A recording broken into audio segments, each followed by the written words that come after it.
Bueno, hola, buenas noches. Nosotros, para los que ya nos conocen, somos el grupo ASTOE, el grupo de interés en traumatología, ortopedia y medicina de urgencias.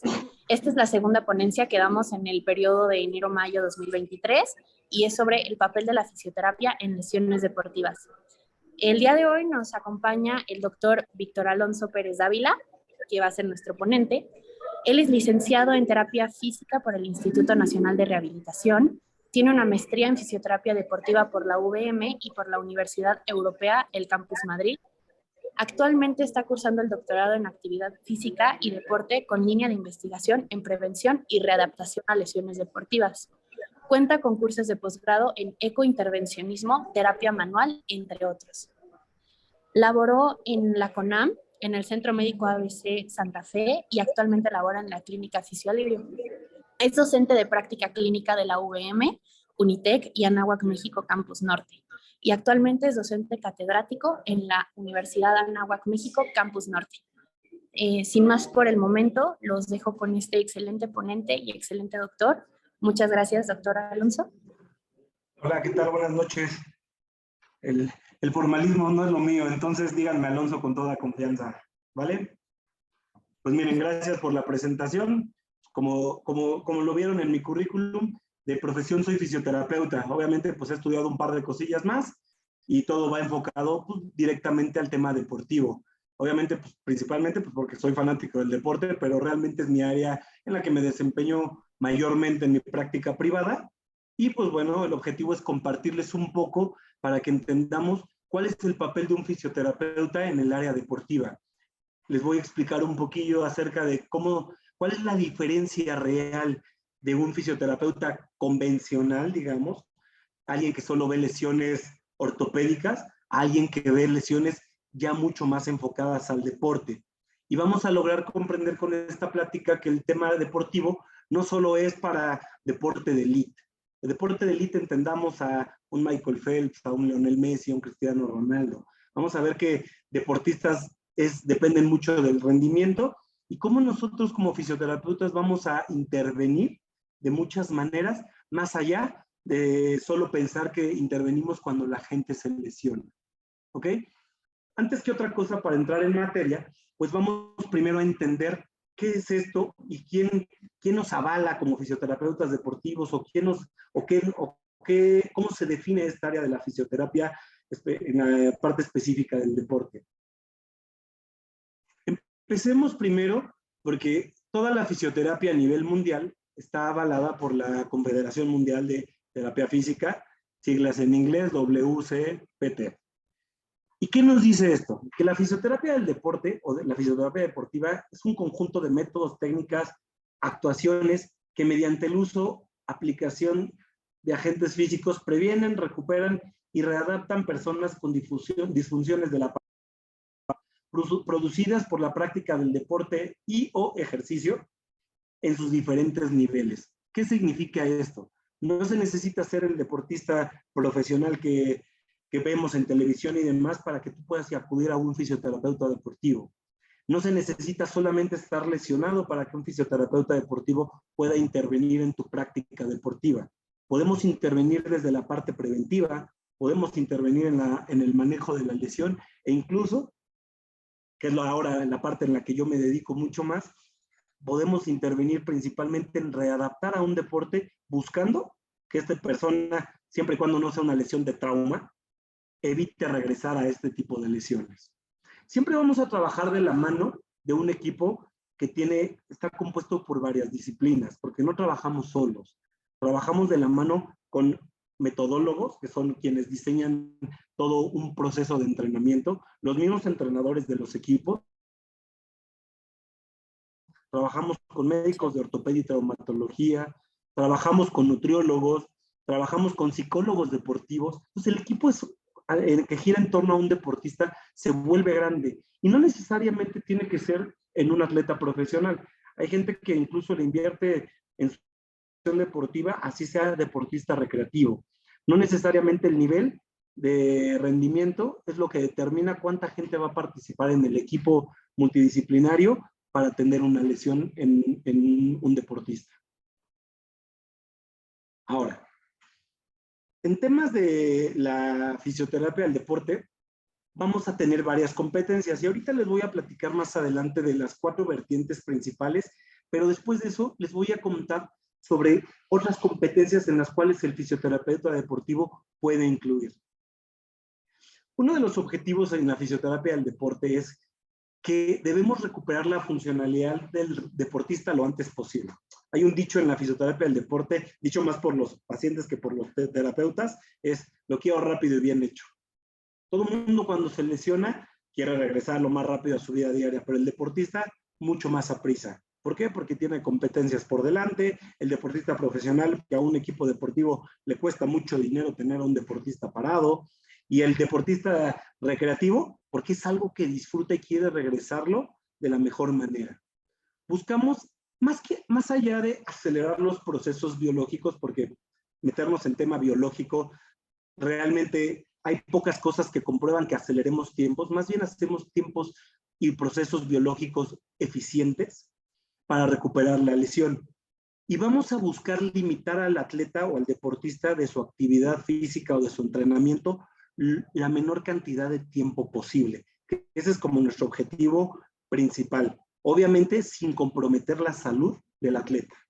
Muchas ocasiones se cree que es mejor el que te regresa más rápido o se cree que es el mejor dolor para que tú regreses al deporte. La realidad no es esa. Nosotros, al igual que cualquier área de la salud, nos vamos a tratar a basar, como les marco aquí en la flechita, en los procesos biológicos. Y en la biología básica, pues realmente nosotros solo hacemos eficientes los procesos. El cuerpo hace gran parte del trabajo. Y eso siempre lo tenemos que tener claro. Obviamente, intervenimos de muchas maneras para hacer esto eficiente. Más adelante platicaremos del cómo, pero ese es el objetivo principal. ¿Ok? Ahora, ¿qué nos va a diferenciar de un terapeuta convencional? Porque muchas veces podríamos decir, bueno, uno como fisioterapeuta del deporte, ¿qué hace diferente de un terapeuta que no es del deporte? Porque una torcedura de tobillo, un esguince de tobillo, una ruptura del ligamento cruzado anterior, una cirugía de hombro, pues el hombro es idéntico en el deportista y en el no deportista, pues sí, todos tienen tendones, todos tienen ligamentos, todos tienen cápsula articular. Pero ¿qué nos hace diferente? Y aquí lo pongo como un poquito muy, en palabras muy coloquiales, la parte de que nos volvemos especialistas en observar. Ser especialistas en ver gestos técnicos, en entender dónde están estas fallas para que cuando nosotros readaptemos o regresemos al atleta a su competencia, trabajemos con el déficit que originalmente lo llevó a esto. Tenemos 2 tipos de lesiones principalmente. Trauma, golpes, que eso pues, desafortunadamente pues, no podemos influir gran cosa con eso, pero vamos a trabajar muchísimo sobre temas de sobrecarga, con malos gestos técnicos, con malas ejecuciones. Y ahí es donde entramos realmente al trabajo, donde nosotros vamos a ser expertos en ver a la gente hacer ejecuciones, en patear pelotas, en lanzar balones, en tirar flechas con un arco, ver dónde está el gesto técnico deficiente, cuáles son los músculos que están fallando, para poder nosotros trabajar sobre esto e influir en eso para que el paciente no solo regrese bien a su deporte, sino no lo hagamos dependientes de nosotros para que él pueda regresar a su deporte sin estar volviéndose a lastimar periódicamente. Entonces, lo que nos hace diferentes de la fisioterapia convencional, debe haber un especial interés en estos gestos técnicos y tenemos que conocer las disciplinas deportivas. Evidentemente, ningún terapeuta físico deportivo somos expertos en todos los deportes. Normalmente vamos a tener como gusto más por algunos deportes que otros. Muchos de nosotros fuimos exdeportistas o nos gusta el deporte y nos vamos a aficionar un poco más hacia los deportes que conocemos. Pero la actualidad nos pinta la tecnología cosas muy buenas. Siempre vamos a tener videos, tutoriales y siempre hay literatura científica que nos puede asesorar para que nos familiaricemos con los diferentes deportes, así nos los trabajemos. Les voy a poner un ejemplo. Va a sonar raro porque les voy a hablar de deporte cuando la danza no es un deporte, pero el entrenamiento al cual la gente que hace danza se somete se representa como un deporte. Evidentemente yo no sé de danza, pero pues los bailarines también requieren de fisioterapia. Un acróbata tipo Cirque du Soleil requiere de terapia, con todo y que nosotros no somos expertos en esa área o nunca lo hemos practicado, estamos obligados a, cuando atendemos un paciente con estas características, adentrarnos y volvernos tan expertos en el gesto técnico como si fuéramos deportistas de esa área de expertise. ¿Ok? Ahora, aquí viene lo importante. ¿Dónde actuamos? ¿O dónde realmente actuamos? ¿O dónde estamos avalados a nivel mundial para actuar? Dependiendo de nuestras competencias. Porque también tenemos que saber nuestras limitantes y dónde no meternos. Y vamos a tener 4 vertientes principales. Cada una de ellas va a estar centrada en las diferentes etapas de un proceso lesional. Vamos a tener atención en campo, vamos a tener la principal o lo que la gente más conoce, que es el tratamiento propio de las lesiones.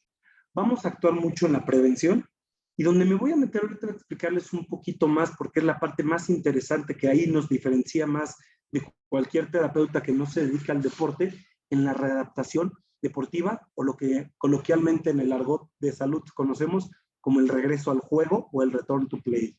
¿Ok? Ahora, vamos a empezar con la primera, la atención en campo. ¿A qué nos referimos con atención en campo?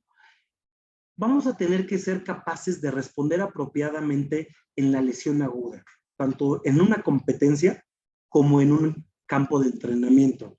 Obviamente coordinado con otros profesionales de la salud para saber identificar y establecer roles y responsabilidades.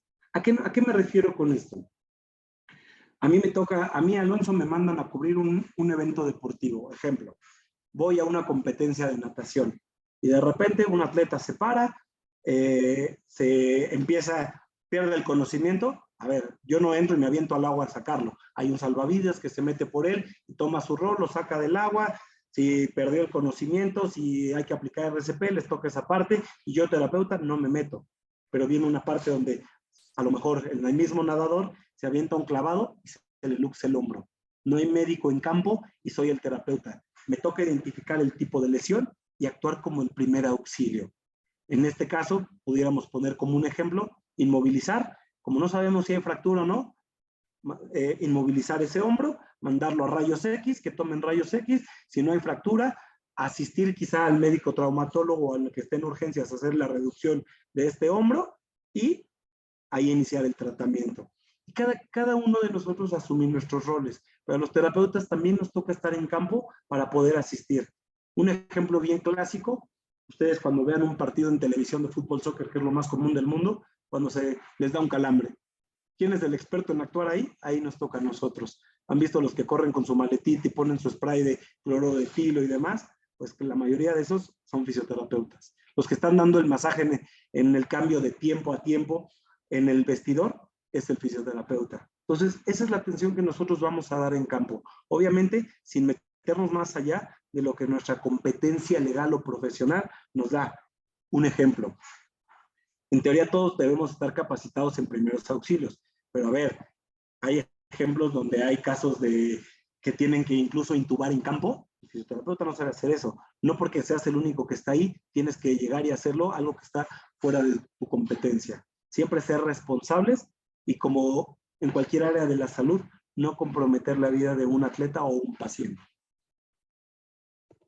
Ahora, la parte del tratamiento de lesiones. Aquí viene un tema interesante porque pues, es por lo regular nos identifican a los terapeutas, atender de lleno la lesión.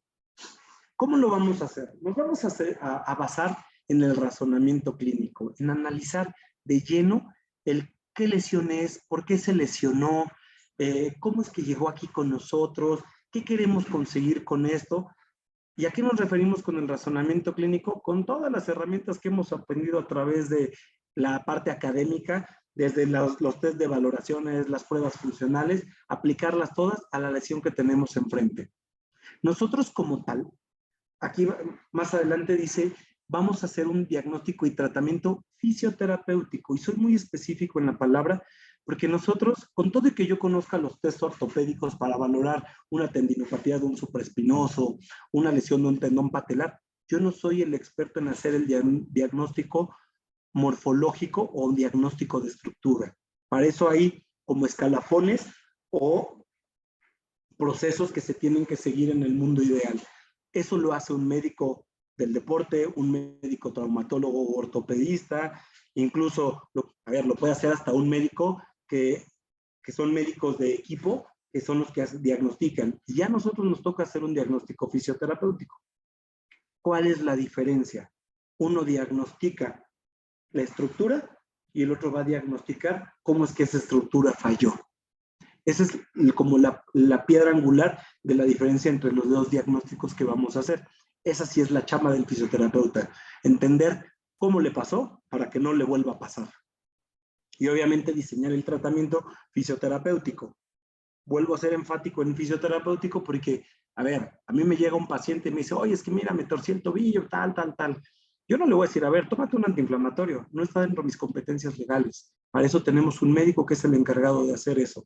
Y nosotros tenemos también que fomentar que no haya intrusismo entre las diferentes profesiones de salud.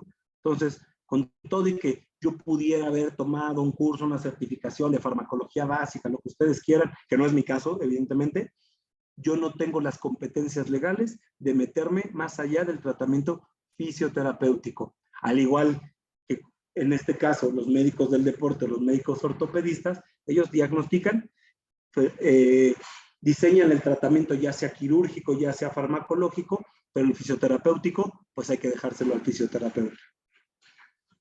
Vamos a diseñar, implementar, modificar y evaluar las intervenciones basados en evidencia científica para conseguir la recuperación de una lesión. ¿A qué me refiero con esto? Y eso no es algo que solo hagamos en fisioterapia. En medicina occidental se hace lo mismo. Todo lo que nosotros vamos a hacer en un paciente, no los vamos a hacer como una receta de cocina, porque un protocolo diga que tiene que en 3 meses estar corriendo, a fuerza de los 3 meses, no.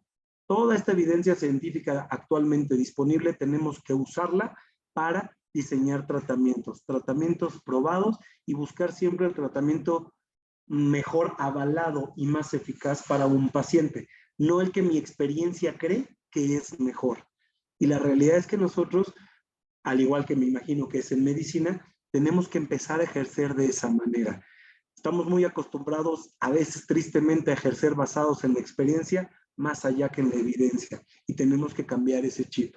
Tenemos que aprender a los fisioterapeutas, principalmente, que es lo del gremio que yo más conozco, aprender a basar nuestros tratamientos en evidencia científica, que tenga un aval, que si voy a someter a un paciente a técnicas, no sé, invasivas, como una punción seca, que haya artículos que sustenten que esa técnica es eficiente en el manejo de esa patología específica. No porque, mira, pues la aprendí el fin de semana, fui a un curso, voy a meterle agujas al cuerpo a todo mundo, pues claro que no. ¿Ok? Esa es la principal acción durante el tratamiento de una lesión. Obviamente, mediante qué técnicas, hay miles. Ahorita vamos a platicar un poquito más de ello. Ahora, viene una parte interesante, la prevención de lesiones. Estamos acostumbrados a que van al fisio o van al médico el deportista cuando está lesionado, y la realidad es que no tendría por qué ser así. En el mundo ideal, en el deporte profesional pasa mucho, principalmente, se trabaja mucho sobre la prevención. ¿Por qué razón? Porque es muy caro tener a un atleta profesional parado en una banca de juego y tú le sigas pagando. Entonces, parte del trabajo de preventivo tiene que ser no solo por esos medios, pero eso es lo que en la realidad pasa. Tiene que ser para cuidar que el atleta no se lesione y fomentar o mejorar el rendimiento deportivo. No solo la prevención de una lesión, sino que sea más eficiente y detectar dónde están esos déficits para poder hacerlo más eficiente y que no se nos lesione. Vamos a evaluar el riesgo de lesiones asociados a la participación de deportistas en ciertos deportes específicos o en contextos de actividad física determinados. ¿Sí? Vamos a informar, entrenar y evaluar a los deportistas y a otros profesionales sobre cómo prevenir la aparición y recurrencia de lesiones. ¿Cuál es un ejemplo aterrizado a la realidad? Hay muchas baterías de pruebas que se usan en las pretemporadas. Pruebas desde de flexibilidad, pruebas de movilidad, pruebas de fuerza, para ver de dónde estamos partiendo en una temporada deportiva, y basado en eso se prescribe el entrenamiento que va a hacer un atleta. ¿Cómo nos ayuda eso a prevenir? A no someter a todos a la misma carga de entrenamiento. Ejemplo, tengo 2 personas en el fútbol soccer. Uno es defensa y el otro es delantero central.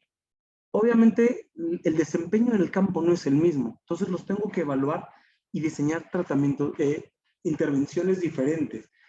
Uno de ellos, por ejemplo, le puede evaluar la fuerza de empuje de una pierna. Si uno empuja 10 kilos y el otro empuja 50, evidentemente con uno tengo que intervenir de manera diferente que con el otro. ¿Por qué? Porque uno, todos somos diferentes, y dos, si el que tiene menores capacidades de fuerza lo pongo a entrenar igual que a otro, yo solito lo voy a lastimar. Entonces, para eso es la etapa preventiva.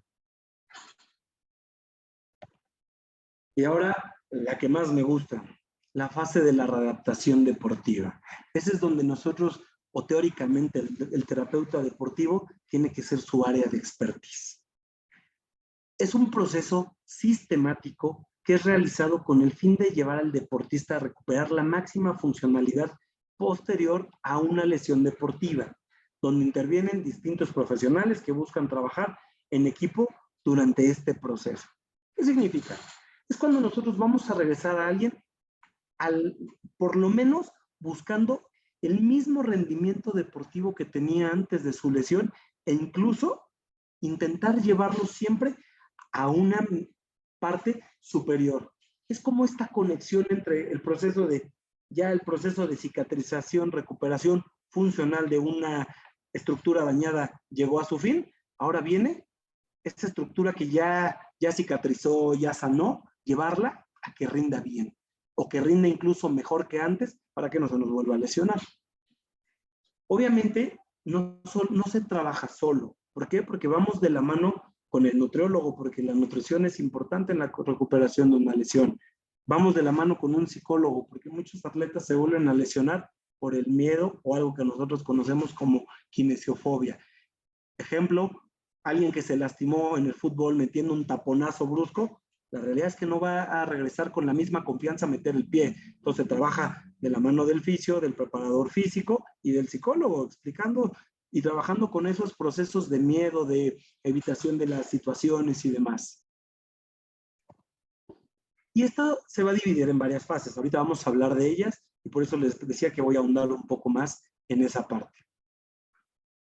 Aquí, la rehabilitación se considera el punto de finalización del proceso de laboratorio a campo, donde se inicia el proceso de readaptación deportiva, enfocada en los gestos funcionales de la disciplina deportiva específica.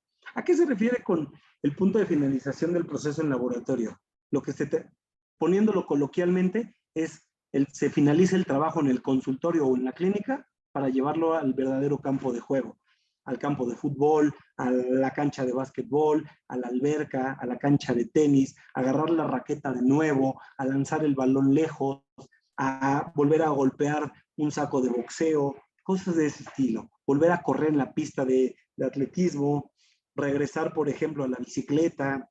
Ese es realmente el campo de expertise de la readaptación deportiva. Y va a tener, como todo, proceso sistematizado, etapas. Y vamos a dividirlo dependiendo del autor, porque si a alguien le interesa y se mete a ver autores, puede encontrar diferentes conceptos. Pero esto es de los conceptos más actuales.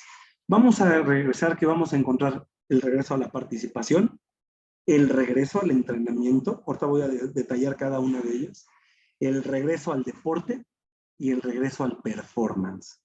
Ahorita vamos a desarrollar cada una de estas fases para que entendamos a qué se refiere cada una de ellas y por qué es importante trabajar sobre cada una de ellas.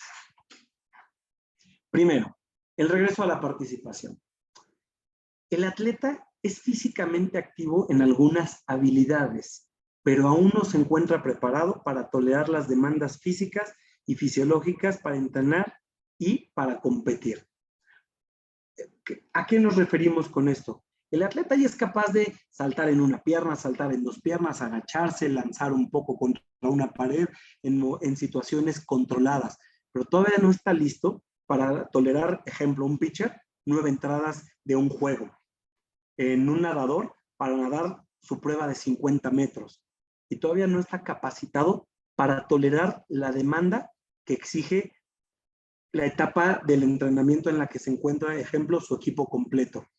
Ya va a poder correr el del futbolista, pero todavía no va a poder hacer todos los sprints que están haciendo sus compañeros de equipo. Entonces, esto se le llama regreso a la participación. Y aquí viene después el paso a la segunda etapa. Regreso al entrenamiento. Este es un proceso donde el atleta participa de manera activa dentro de los entrenamientos con el equipo, pero bajo la supervisión del grupo de trabajo, fisio, preparador físico, entrenador, metodólogo, todo el equipo que pueda trabajar en torno a ellos, y realizando un control de cargas para retornar al manejo de cargas agudas y crónicas. ¿A qué se refiere con esto? El atleta ya regresa al campo, el atleta ya regresa a agarrar su raqueta, pero todavía no es sometido a la carga de entrenamiento a la cual debería estar sometido en esa etapa de su temporada deportiva o a la que son sometidos todos los demás compañeros de equipo. Son monitorear las cargas para ver cómo reacciona gradualmente a estas. Cargas nos referimos no a peso libre, no a las pesas que carga alguien en un gimnasio, sino a los estímulos que sometemos a un atleta. Y nos vamos a encargar de irlo sometiendo gradualmente y de irlo llevando con una progresión adecuada y lógica. Pero ahí viene la parte más interesante. Estaría padre que fuera una progresión que fuera ciencia exacta. Ahí sí viene un poquillo la experiencia de los que trabajan en torno al equipo. ¿Por qué? Porque no todos vamos a responder a los estímulos de la misma manera. Y esta etapa es crucial. Es ese brinco de llevarlos todavía controlados, allá dejarlos sueltos al entrenamiento en campo. Esta parte tiene un efecto psicológico muy bueno sobre el atleta, porque ustedes tengan a un atleta en un consultorio, sí moviendo la raqueta, sí lanzando una pelota, sí haciendo squats, sí haciendo lagartijas, haciendo algo de fuerza, pero psicológicamente ya cuando el atleta se vuelve a poner los shorts de entrenamiento, los zapatos de soccer, cuando vuelve a estar en el campo de juego, psicológicamente no saben el beneficio que viene y cómo se siente que ya está a un pasito de regresar al juego. Por eso esta parte a mí se me hace fundamental, porque ya interactúas en la psique del atleta, sin ser todos psicólogos, claro está. ¿Y por qué hablo de la psique? Porque nosotros siempre vamos a ejercer basados en un modelo biopsicosocial. No todos son tejidos, no todo es la parte del deporte. También influye mucho la psique del atleta, de cómo él se sienta desde el punto de vista estados de ánimo. Y obviamente ya regresar al campo, volver a tener el balón en sus pies, la raqueta en sus manos, influye mucho sobre la eficiencia del regreso al entrenamiento. Viene la tercera etapa. Regreso al deporte. El atleta regresa al deporte después de recorrer un camino monitoreado donde todas las variables sean positivas desde el laboratorio hasta el campo, donde ya se puede ser considerado por parte del cuerpo técnico o por los entrenadores para regresar a la competencia. Pero evidentemente no vamos a regresar de 0 a 100. Piénsenlo, y si les gusta el deporte, ustedes siempre que vean un partido de soccer, hasta los comentaristas del deporte dicen, el jugador está para 20 minutos, está para 30 minutos. Eso obviamente no hay una ciencia exacta que nos lo dicte, pero sí la experiencia del cuerpo médico ayuda muchísimo para irlos regresando gradual y poco a poco. Y aquí nos vamos también a basar mucho, uno, en test que hay publicados a nivel internacional que validen que ya puede ir regresando a la competición, pero también en las sensaciones y la retroalimentación que nos dé el atleta.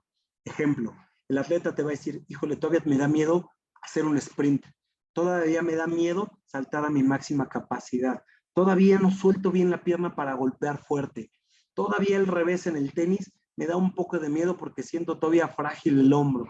Y eso a nosotros nos da pie a trabajar sobre esos déficits o esas carencias que está teniendo nuestro atleta, pero no por eso lo vamos a tener todavía sentado en la banca meses y meses hasta que esté al 100%. Los vamos a regresar gradualmente. A eso hace énfasis esta etapa. Ya compite, pero no al 100%. Desafortunadamente hay deportes que sí nos requieren al 100%, porque son deportes individuales. Ejemplo, una competencia de clavados, pues solo vas a ir a la competencia si ya estás capacitado prácticamente al 100%, si no, pues vas a ir a perder prácticamente. Deportes de combate, pues igual, si no estás al 100%, pues van a ir y pues seguramente van a golpear y te va a ir mal.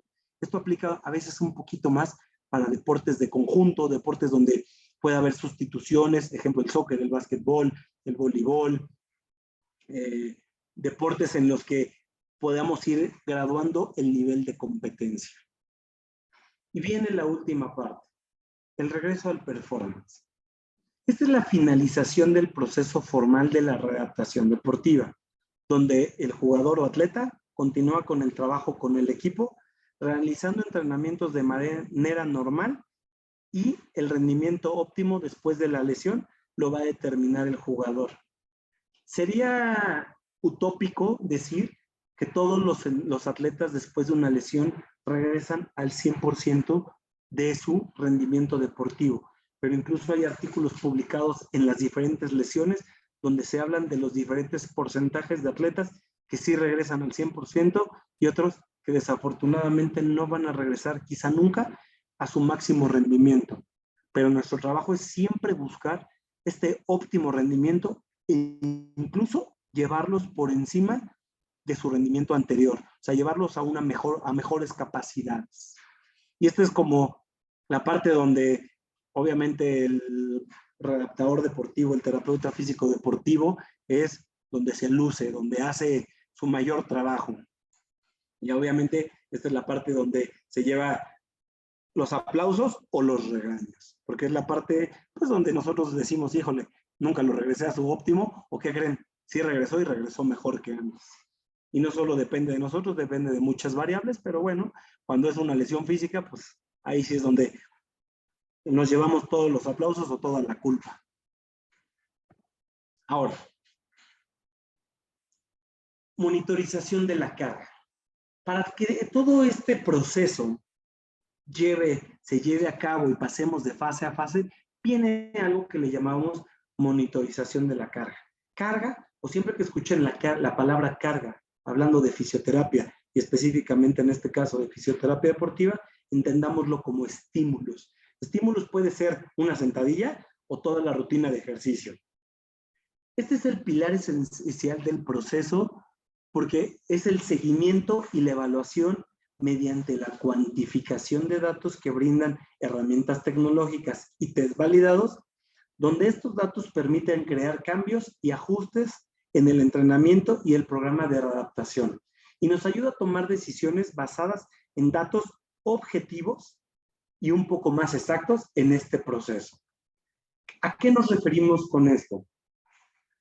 Desafortunadamente, hay muchas cosas que no pueden ser medidas o cuantificadas y se vuelven mucho más subjetivas o cualitativas. Evidentemente, nosotros siempre vamos a buscar hacerlo lo más objetivo y cuantitativo posible. Para eso nos vamos a basar mucho en la tecnología y esto nos ayuda mucho a monitorear cargas.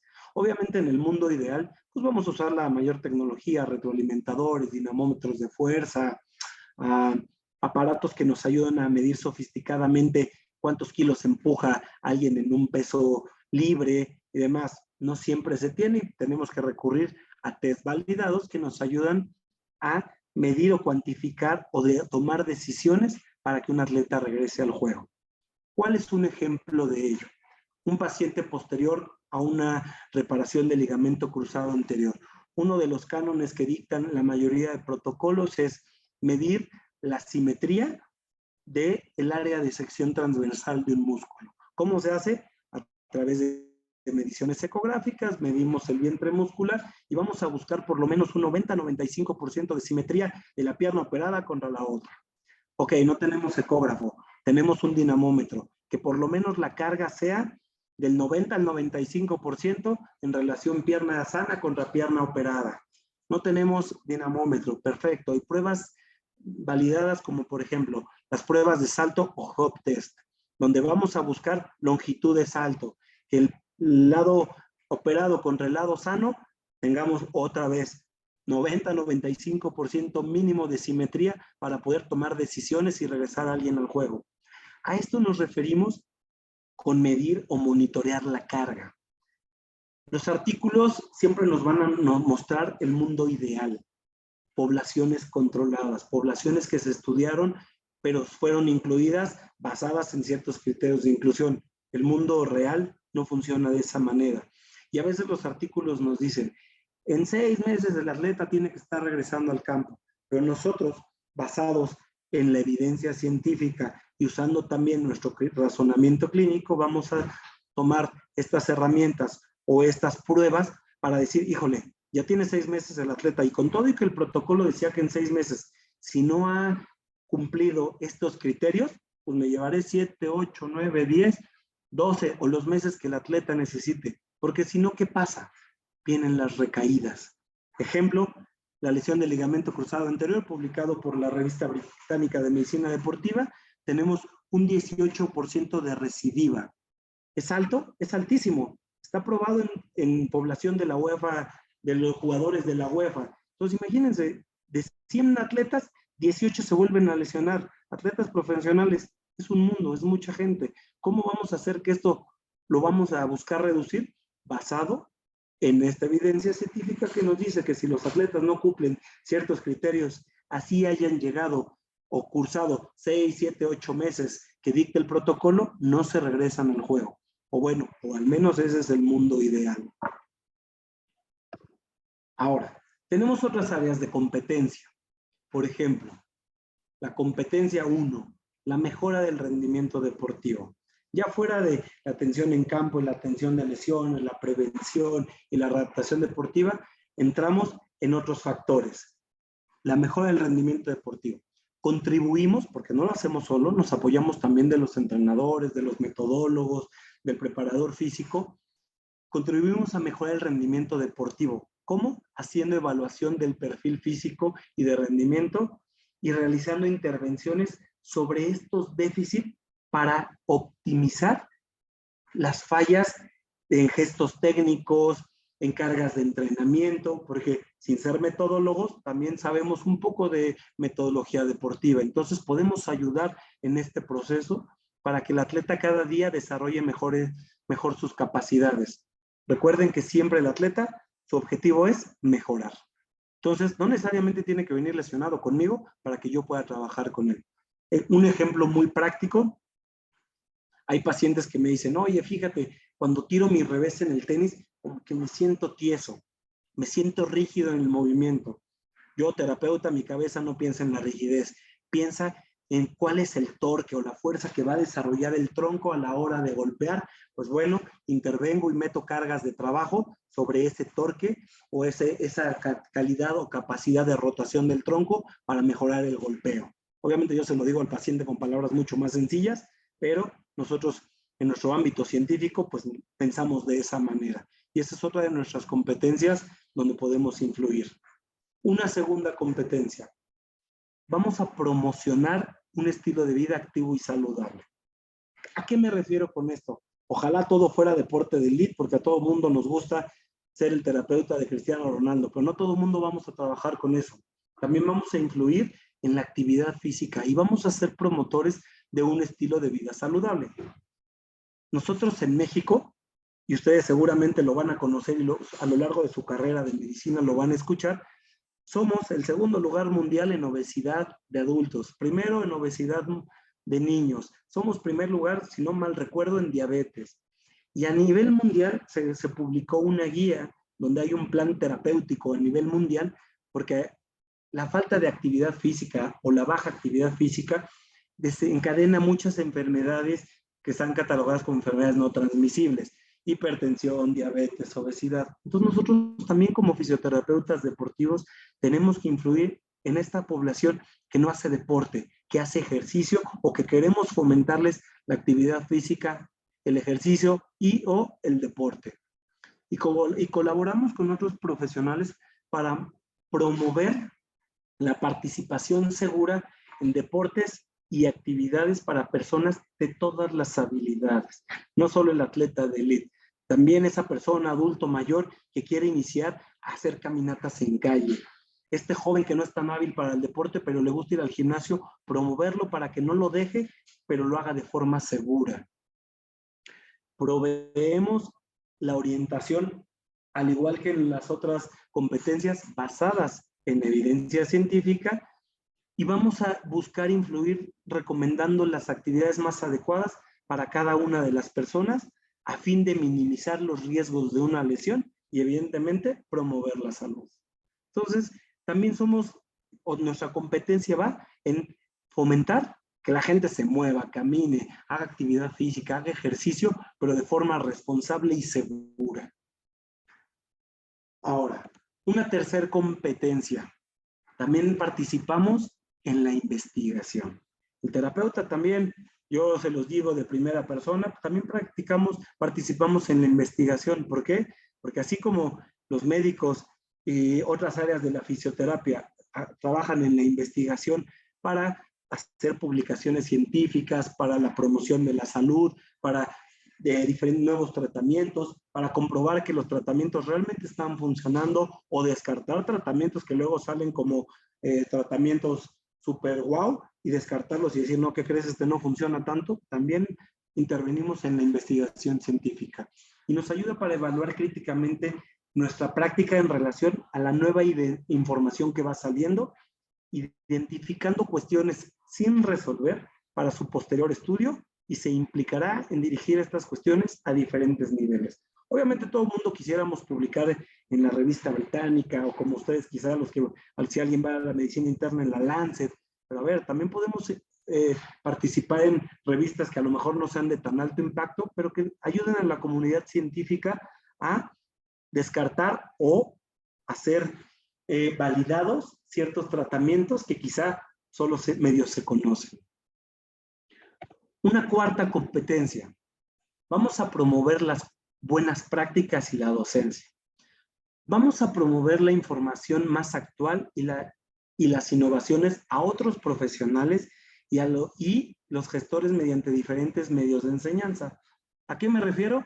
Nos vamos a volver maestros, a los que nos gusta, porque no a todo mundo ni le gusta, ni se le da, ni tiene la habilidad. Pero también tenemos la responsabilidad de no ser envidiosos con el conocimiento. El conocimiento está diseñado para compartirse y para fomentar las buenas prácticas, para trabajar la práctica basada en evidencia, la práctica ética. Nosotros tenemos que también ser responsables de lo que le estamos transmitiendo a nuestros alumnos y no solo enseñarles técnicas y cosas novedosas, también enseñarles, más allá de ser buenos terapeutas, a ser buenas personas y ejercer bajo la ética y no solo bajo volver la salud un negocio. Ahora, competencia 5, y esa para mi gusto es la más importante, el aprendizaje a lo largo de la vida.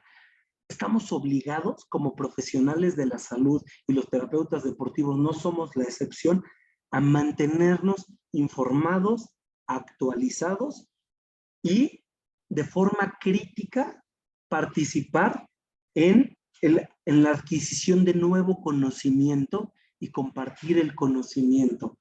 Y basado esto en que, en ofrecerle a nuestros atletas, a nuestros alumnos o a nuestros pacientes lo mejor o lo más actual en información y tratamientos que haya disponibles actualmente, obviamente aterrizado a persona, pero todos los profesionales de salud estamos obligados a estar actualizados, porque estaría padrísimo que salimos de la universidad y ya no sabemos todos, pero la realidad no es así.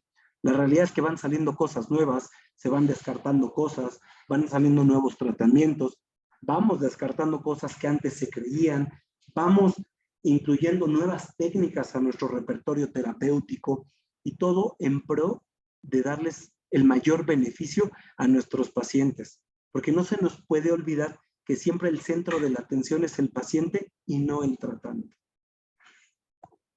Ahora, una competencia que muchas veces no se promociona, pero también tenemos que estar ahí metidos los terapeutas deportivos, es la promoción del juego limpio, el fair play y la lucha contra el dopaje. Nosotros no somos expertos en doping, pero sí tenemos una responsabilidad con nuestros atletas de no ser el clásico terapeuta intrusista que les recomienda medicamentos que pueden dañar su salud. Porque el dopaje, independientemente de buscar el que no haya una mejora en el rendimiento o hacer trampa, es promover que el atleta no se ponga en riesgo. Y nosotros, sin ser expertos en medicamentos y tema farmacológico, también estamos obligados a orientarlos y detectar si alguno de nuestros atletas se está involucrando en cosas como esto. Ejemplo, el uso de esteroides, lo más común. ¿Qué puede pasar? A ver, puede generar descalcificación y fracturas, y eso cae en nuestro campo, sí, porque va a provocar lesiones. Una mala suplementación, ¿qué puede pasar? Generar exceso de lesiones musculares, dañar algún órgano que no tenga que ver solamente con el aparato locomotor. Entonces también estamos obligados a orientar al atleta en eso, o por lo menos recomendarle ir con el profesional encargado de esto. Y obviamente, como cualquier persona que participa en el deporte, promocionar un código de conducta internacional. ¿A qué me refiero? No hacer trampa. No hacer trampa desde el punto de vista dopaje y no hacer trampa desde el punto de vista en las competencias. Con todo y que no somos el entrenador, también tenemos que trabajar sobre eso. Entonces, el terapeuta, si se dan cuenta, no solo está involucrado en el tema de las lesiones, hacemos mucho más allá de solo eso. Y ahora viene una parte interesante. ¿Qué técnicas empleadas o qué usamos para llegar a todo esto? Seguramente la gente que ha ido a terapia o ha conocido el medio de la terapia va a conocer todos estos nombres que les comparto en la pantalla. Terapia manual, terapia invasiva, ejercicio terapéutico, ergonomía, educación en el dolor. Nosotros los terapeutas, y es algo que yo trato de inculcarle mucho a mis alumnos, es, nosotros no vamos a ser especialistas en una técnica. Nosotros somos fisioterapeutas que conocemos de muchas técnicas. ¿Para qué? Para aterrizarlas a un paciente, a una persona que tenemos enfrente. Otra cosa que trato de inculcarles es, nosotros tenemos que aprender a ver personas, ver seres humanos, no ver la rodilla lesionada, no ver ahí viene el paciente de la rodilla, no, ahí viene Juan que se lesionó una rodilla. Entonces, ¿qué técnicas vamos a usar? Muchas, o una, en la que somos mejores, y lejos de ir y experimentar con nuestros pacientes, tenemos que usar todo este repertorio en pro de que nuestro paciente mejore, en pro de un rendimiento, y también saber hasta dónde nuestra competencia, o aunque la lesión esté dentro de nuestra competencia, también saber hasta dónde somos capaces de llegar. Un ejemplo, yo cito a un paciente a N cantidad de sesiones de terapia para regresarlo al juego.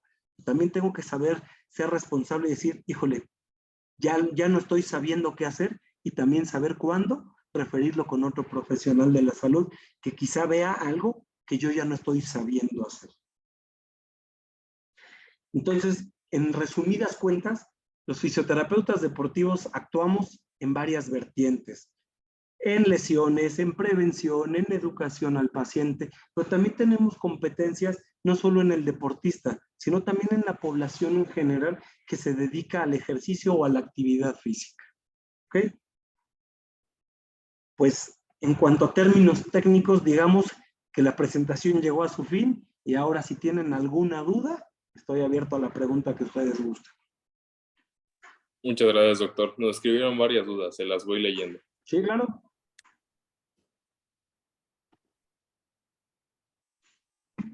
Bueno, la primera es, ¿crees que el futuro de los equipos médicos debe ser 100% interdisciplinario? Totalmente. Totalmente tiene que ser así, porque ninguno somos capaces de abarcar todas las competencias que reclaman a un solo paciente. El fisioterapeuta no es psicólogo, el fisioterapeuta no es nutriólogo, el fisioterapeuta no medica, el fisioterapeuta no diagnostica, no es radiólogo. Entonces, totalmente tienen que involucrarse varias especialidades en la atención de un atleta. La siguiente nos dicen, ¿qué opinas de poner hielo y dar antiinflamatorios en traumatismos agudos? Ok, ahí vamos a entrar en una controversia porque hay varios protocolos publicados actualmente. Antes se creía el método RICE, que era el método más común, que era frío, compresión, elevación y reposo. Y así fue evolucionando hasta que ahora, si lo buscan en internet, les va a aparecer como Peace and Love. Y en ningún lugar aparece una I de ICE, incluso en donde aparece la A, es como suprimir los antiinflamatorios. ¿Y por qué es controversial? Porque dentro del argot tenemos que entender los conceptos como lo que son. Inflamación no es mala. La inflamación es una respuesta de nuestro cuerpo por la cual nuestro cuerpo se va a reparar. No hay inflamación, no hay reparación de un tejido. Entonces, los estudios que se contraponen unos con otros hablan de que el hielo, al ser un método antiinflamatorio, frena esta cascada inflamatoria y hace ineficiente el proceso inflamatorio. Entonces, si a mí me lo preguntan, ¿cómo lo baso? Al no ser una evidencia científica totalmente concluyente, todavía lo llegamos a usar el hielo mucho en el campo de juego. ¿Por qué razón? Porque el hielo no solo nos va a dar efectos sobre la inflamación, también es un método inocuo sobre el dolor. Entonces, ¿se usa? Sí, todavía se usa mucho. Controversial, sí, muy controversial, y todavía no hay algo que diga que se tiene que abolir, pero tampoco hay algo que diga que es el mejor tratamiento. Entonces, al igual que en muchas cosas de la medicina, tenemos que llevarlo caso a caso. Luego, ¿qué es el diagnóstico fisioterapéutico? A diferencia, vamos a llamarlo como un diagnóstico morfofuncional. ¿A qué se refiere? Es un diagnóstico que usamos en fisioterapia para encontrar las causas de una lesión estructural. Ustedes como médicos van a hacer el diagnóstico de estructura. Ustedes van a llegar y me van a decir, oye Alonso, mi paciente tiene una tendinopatía del supraespinoso. ¿Por qué lo sé? Porque ya le hice estudios de imagen, ya vi el proceso degenerativo en la ecografía, ya vi el daño en la resonancia magnética. Ok, perfecto. Yo, Alonso, voy a hacer la evaluación de cómo llegó este paciente a la sobrecarga tal que lo lesionó. Entonces, voy a valorar a través de cuál es la función que lo llevó al daño. A eso se refiere un poco el diagnóstico fisioterapéutico. En la siguiente nos dicen, ¿el tiempo de rehabilitación entre lesiones cambia o hay un promedio de tiempo? No podemos aterrizar un promedio de tiempo, nos basamos mucho en la biología básica, en los tiempos de cicatrización de cada uno de los tejidos, y evidentemente cada lesión lleva sus tiempos específicos como de curación, pero nosotros, ¿qué les digo? En la primera consulta, cuando me llegan a mí los pacientes, lo primero que les digo es, yo no te voy a dar de alta basado el día que se te quite el dolor, ni el día que pasen las 6 semanas u 8 semanas específicas que un tejido teóricamente sana. Yo te voy a dar de alta cuando cumplas todos los ítems que tu lesión conlleva basado en test validados y publicados a nivel científico. A eso se refiere un poco. También nos preguntan, ¿qué hacen ustedes con el ultrasonido? ¿Cuál ultrasonido? ¿El ultrasonido terapéutico o el ultrasonido de imagen? Porque algunos tenemos, los que estamos certificados, tenemos la capacidad o la competencia legal de usar ecografía en fisioterapia. ¿De cuál quieren saber en específico? No lo mencionan, pero yo creo que el de fisioterapia. Les voy a platicar un poquito de los dos. La literatura actual tiene más que controversia, ya hay artículos que descartan el uso del ultrasonido terapéutico porque dicen que hay hay un estudio que se publicó, el que me viene más a la mente, donde había pacientes con tendinopatía en supraespinoso, les ponían ultrasonido terapéutico durante 6 semanas y otros los mandaban a su casa a reposar. ¿Y qué creen? El efecto era el mismo. Entonces, a través de artículos de ese estilo, se ha ido descartando la eficiencia. ¿Pero qué hace el ultrasonido terapéutico? A través de una onda mecánica, estimula o hace eficiente el proceso de cicatrización de un tejido. ¿Cómo? A través de algo que es todo el tejido conectivo responde a algo que le llamamos la mecanotransducción, que es, en términos en español, para los que no conocen el término, es como un estímulo mecánico, como esa onda mecánica del ultrasonido, es absorbida por los tejidos y a través de comunicación celular y una respuesta efectora de estas células,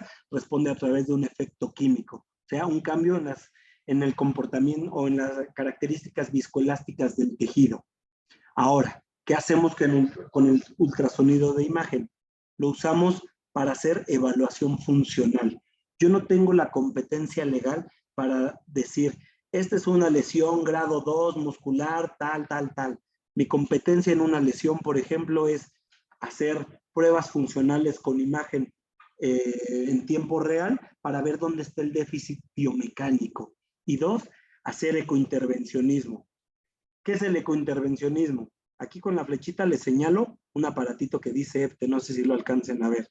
Hay técnicas ahora invasivas, invasivo o de abordaje percutáneo, literal, agujas que vamos a meter al cuerpo, pero lo tenemos que hacer de forma segura, porque la técnica más común, punción seca, segura, ojalá nunca se las hayan hecho porque duele mucho, pero cuando metemos una aguja al cuerpo, una, tendríamos que tener un perfecto conocimiento anatómico.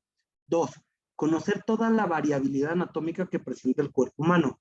Y 3, metemos la aguja donde queremos ponerla, pero con la imagen del ultrasonido nos guiamos para ponerla donde realmente queremos ponerla. Ejemplo, una zona con varios planos musculares de tejido, yo quiero abordar al supraespinoso. Pues meto la aguja y según yo lo estoy tocando, pero ya con el ultrasonido de imagen, sabiendo anatomía ecográfica, meto la aguja y ahora sí veo que la aguja está puesta donde la quiero poner. Esas son nuestras competencias con el ultrasonido o con la ecografía de imagen. Nos dicen, ¿cada cuánto tiempo debe ir alguien que practica deporte con un fisio? Okay, esa es la pregunta del $1.000.000. No hay tiempos que establezca la ciencia que digan reales. Nosotros, tampoco hay una ciencia exacta que diga tienes que venir 3 veces semanales ni 2 veces semanales. Y les voy a decir algo que va a sonar horrible para mi gremio, pero es la realidad. A veces se cita muy seguido o poco seguido a modo negocio, tristemente. No debería ser así. Nosotros, ¿cómo intervenimos con un paciente? Les voy a poner el ejemplo del ejercicio terapéutico. ¿Qué busco yo cuando pongo ejercicio? Que el paciente genere una adaptación. ¿Cómo sé que ya generó una adaptación? A través de la evaluación. Yo someto a una persona a una carga específica de trabajo. Ejemplo, 10 sentadillas. El paciente el primer día le van a costar trabajo y yo lo voy a ir monitoreando por llamada telefónica, por WhatsApp, por el medio que ustedes quieran. O lo voy a citar seguidos, los que no son tan disciplinados en casa, va a venir más seguido y me va a decir, oye Alonso, ya completo mis 10 repeticiones sin ningún problema. Es más, ya hago 11. Yo lo vuelvo a evaluar y si considero que ya lo hace bien, modifico y cambio el ejercicio o los estímulos que estoy dando. ¿Cuánto tiempo se puede llevar en adaptarse? 7 días, 15 días, dependiendo cada persona. Entonces no hay una regla exacta para citarlos cada cierto tiempo. Ahí va a depender mucho más del criterio y la experiencia del terapeuta y les digo, desafortunadamente, pues a veces es negocio. ¿Cómo trabaja un médico junto con un fisio? Por ejemplo, les voy a poner mi caso, cómo trabajo muchas veces con el médico ortopedista. Viene el ortopedista y me dice, oye Alonso, ¿qué crees? Acabo de operar a Juanito Pérez de una lesión, una plastía de ligamento cruzado anterior. ¿Cuándo crees que ya deba iniciar terapia?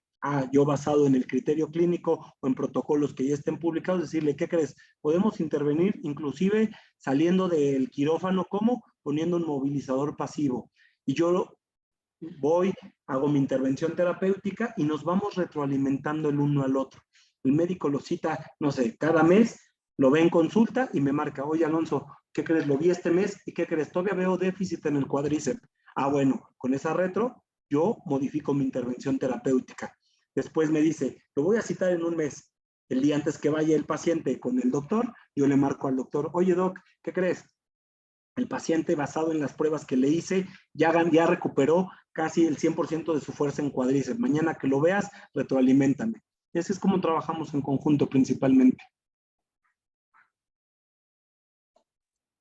Luego nos dicen, ¿cómo se sabe cuando un atleta está preparado para terminar la etapa de participación y empezar la de entrenamiento? Hay pruebas validadas para cada una de las patologías. Obviamente nos tendríamos que meter a una lesión por lesión en específico y hacemos test. Y por ejemplo, ya a nivel mundial, incluso hay softwares que te dan los test que tiene que cumplir el atleta para pasarlo de fase a fase. Hay uno que se llama Spartanova, es un test validado, es un software que tienes que estar certificado en él y tú le pones plastilla de ligamento cruzado anterior, fase 1, y te dice, tiene que el atleta tener 90 grados de flexión. Ya los completó, puedes pasar a fase 2. Y así etapa a etapa. Luego nos dicen, ¿en qué consiste el tratamiento de en lesiones deportivas? Pues mira, dependiendo en qué etapa te llegue el atleta. Si tú hablas del mundo ideal y lo recibes desde el día 1 que lo diagnostican, obviamente, ¿qué hacemos? Dividir por etapas, así como se los plantea en la readaptación deportiva, pues vamos a, como si fuera una enfermedad, agudo y crónico. En agudo vamos a hacer una parte, en la parte crónica vamos a hacer otra parte. Pero nosotros como terapeutas deportivos lo que vamos a ir, o en qué va a consistir, los vamos a ir llevando de la mano fase a fase y modificando el tratamiento fase a fase, dependiendo las necesidades de cada deporte. Entonces sería difícil decirles algo como muy específico, porque cada deporte tiene demandas muy distintas. También nos preguntan, ¿qué es y cuándo se usa la punción seca? Ok. La punción seca es un abordaje percutáneo. O sea, vamos a atravesar tejidos blandos con una aguja muy similar. Hay agujas que ya están diseñadas para punción seca específico, pero piensen en una aguja de acupuntura. Se diseña o se estudia la técnica basada en algo que se conocen como puntos gatillo miofaciales. Se definen como bandas tensas altamente sensibilizadas, donde se genera un déficit en el timing de contracción de este músculo. ¿Y qué hacemos? Estimular a través de un estímulo traumático con una aguja para estimular un proceso inflamatorio agudo y el cuerpo haga su propia chamba. Duele como la fregada, pero es eficiente en algunos casos.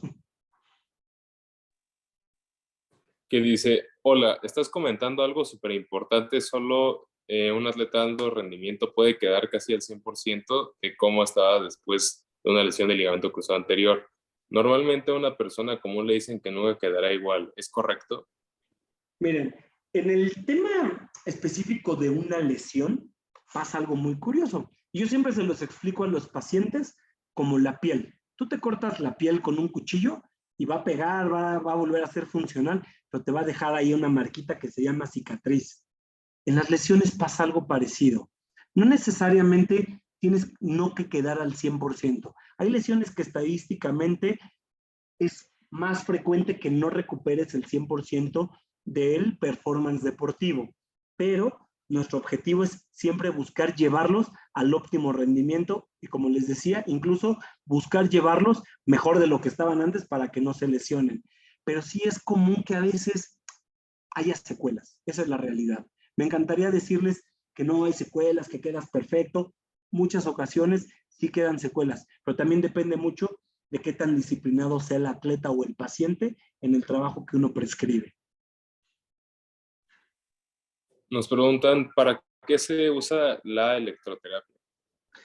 Hay muchos tipos de electroterapia. Las corrientes eléctricas, que son las más conocidas, que te pegan parchecitos y te pasan corriente eléctrica. En el mundo deportivo se usan para dos cosas: para manejo de dolor y para electroestimular, para ayudar a músculos que les está costando trabajo desarrollar fuerza. Hay ciertas corrientes eléctricas que nos ayudan a potenciar contracciones musculares.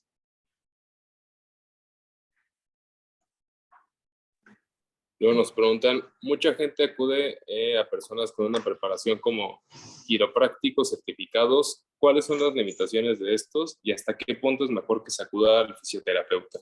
Mira, como tal, no puedo ahondar tanto en la quiropraxia porque no soy quiropráctico.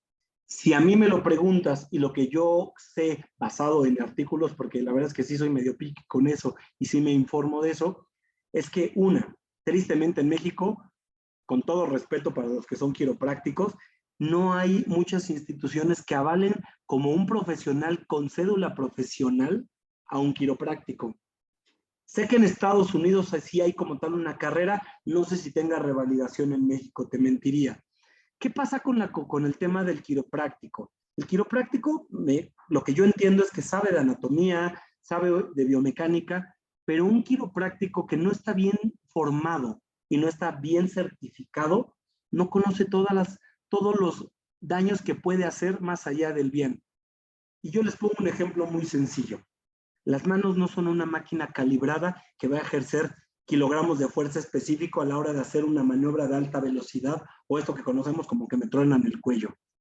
Si el quiropráctico no es médico y no llega primero a un diagnóstico certero, les voy a poner un ejemplo que suena catastrófico. Un paciente con una espondilolistesis, desplazamiento de una vértebra. El paciente llega y le dice, me duele la espalda. Yo hago unas placas, donde no hago una placa dinámica para darme cuenta si hay un desplazamiento o no, o una placa oblicua donde yo puedo ver que haya una ruptura facetaria, porque un anteroposterior y lateral no siempre lo vamos a ver. Y llego y hago una maniobra compresiva y hago un desplazamiento en la vértebra y cisallo la médula, ¿qué creen que pasa? Entonces, ¿dónde están las competencias? El mundo ideal tiene que ir y el orden es lógico. Médico que diagnostica y después intervenimos los que hacemos el tratamiento. Yo como tal no soy quiropráctico, entonces no puedo decirles cuál es la competencia completa del quiropráctico. Habrá quiroprácticos sí que sean estudiados por una escuela profesional, una universidad, pero que yo conozca en México, no conozco ninguna escuela, y si la conoce alguien, pues hágamelo saber para recomendar si alguien es un buen quiropráctico. Nos dicen, ¿qué tiene que tener un ejercicio para ser catalogado como deporte? Competencia y reglas de juego. Luego, buenas noches, doctor. ¿Qué tipo de terapia se les puede dar a los pacientes con enfermedades reumáticas para que no pierdan la movilidad de sus manos? Principalmente lo que mejor está documentado es cualquier ejercicio de movilidad activa buscando mantener rangos articulares. Un ejemplo, paciente con dolor de espalda inespecífico. Puede ser un paciente con una enfermedad de tipo autoinmune o reumática. ¿Cuál es el tratamiento mejor documentado? Caminatas de moderada intensidad, 20 a 30 minutos, 3 veces por semana. Y está publicado por la revista británica de ortopedia. Luego dice, sobre tu experiencia, dinos cuán demandante es tu profesión. ¿Sabes alrededor de cuántos fisioterapeutas tenemos en Ciudad de México? ¿Cuál ha sido tu paciente que por más lesión que has trabajado más tiempo con él? Ok. Basado en mi experiencia, ¿qué tan demandante es? Tú la haces tan demandante como quieras. ¿A qué voy con esto? Tú puedes ser el terapeuta que va y estudió la carrera y nunca se actualiza. ¿Y qué tan demandante? Tú solo es ver a los pacientes. ¿Qué lo vuelve demandante? Prepararte para ver a los pacientes. Mantenerte actualizado, invertir en ver a los pacientes, o sea, invertir dinero en cursos, certificaciones, tiempo. Eso es lo que lo hace demandante. En mi experiencia, ¿cuántos hay? No sé si somos ya bastantes. El gremio ha crecido porque cada vez hay más universidades que tienen la carrera. Pero lo más importante, o qué paciente me ha llevado retos, híjole, tengo varios. Tengo varios y tristemente no son deportistas, son pacientes con dolor persistente o dolor crónico. Esos son los que más me han demandado, porque muchas veces cuando ustedes, si ya estudiaron algo de dolor o ven dolor, hay algo que conocemos como dolor nociplástico, un dolor mal adaptado, donde la modificación ya se hizo acá arriba y no precisamente en un daño estructural. Esos son los que verdaderamente son un reto. Y por último, disculpe una pregunta. Ante una lesión deportiva, ¿cuál sería el curso de acción a tomar? Si primero acudiera al médico y después a terapia física o de inmediato a terapia física. El mundo ideal es primero el médico. Como les platicaba, mis competencias legales no son hacer diagnóstico estructural. O sea, con todo de que yo lo sepa hacer, basado en mi experiencia y demás, yo no soy el encargado de ver una imagen de una ecografía con todo. Por ejemplo, yo uso ecografía y con todo que sé ecografía, sé anatomía ecográfica, sé de patología a nivel ecográfico, no tengo la competencia legal de hacer un diagnóstico estructural. La tiene que hacer un médico y el paciente ya diagnosticado, ahora sí recurrir.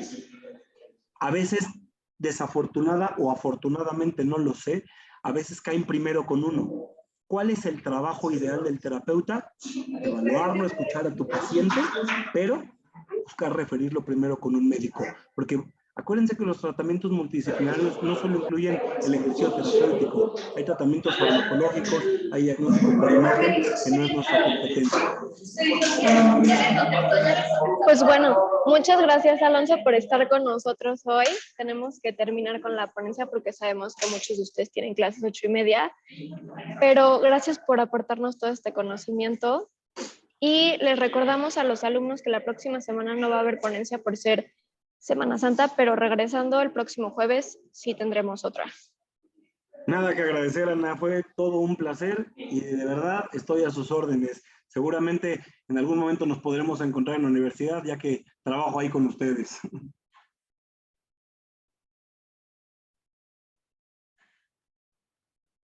Muchas gracias, doctor, de verdad. Buenas noches. Buenas noches, que estén muy bien. Gracias, doctor. Hasta luego. Hasta luego.